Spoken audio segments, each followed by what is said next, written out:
Okay, here is why I make such a big deal out of politicians who push more dough for roads and bridges when they cannot account for the money already spent. We're just spent, and we're just deadbeats, and beholden to folks, some of them actually prefer us just dead, period.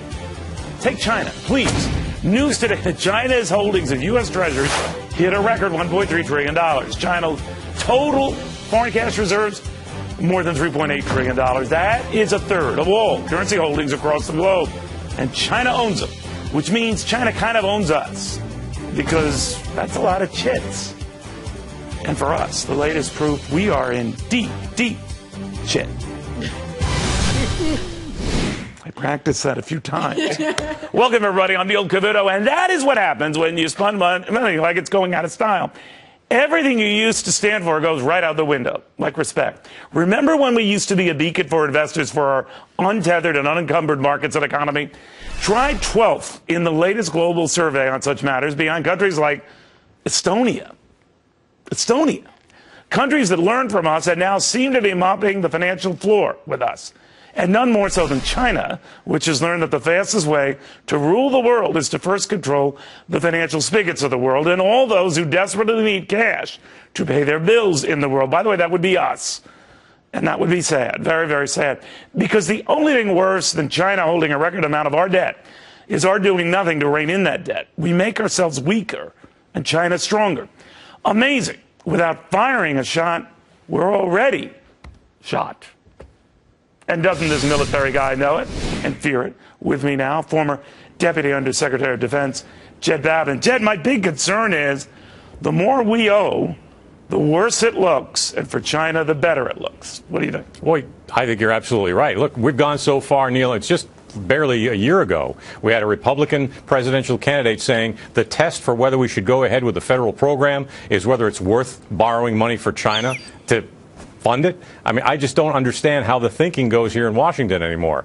Look, money, as you know far better than I, is a weapon. It's just like a ship, a rifle, a tank, whatever you want to call it. The basic point here is when China decides, if they decide, to take a hit on their own economy in order to sink ours, what's going to happen? We're going to be in, well, as you said, very deep shit.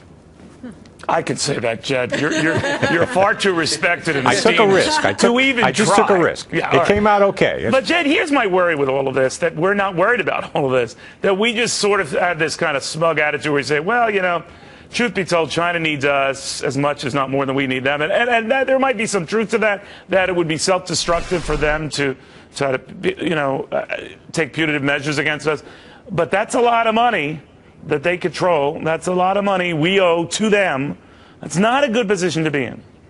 Oh, it's a terrible position to be in. And when you're looking at what China is doing in building up their military, I mean, for heaven's sake, they've gone several years now testing anti-satellite weapons. If they can threaten our satellites, we're going to be flying blind, literally and figuratively as well. If you're looking at what's going on, they tested a hypersonic missile just the other day. Mach 10 for a missile inside the atmosphere. That's really hard to do. And they're saying, oh, yeah, it's just for scientific purposes. Well, really, we are effectively, well, not effectively, we are really in a Cold War with China right now. Yeah, well, they're washing money. No, you mentioned this hypersonic missile thing, and they just landed on the moon. I mean, yeah, they're spending like drunken sailors here.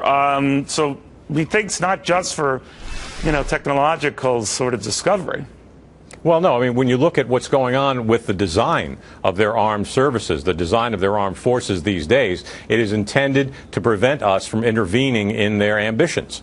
They're coming up with weapons to prevent us from running an aircraft carrier in close, from doing anything with anti-satellite weapons. I mean, there's this whole variety of things they're doing, and they're doing it with us in mind. That's not an accident. So there is a Cold War going on here. I wish somebody had the guts to talk about it, Neil, other than you and me.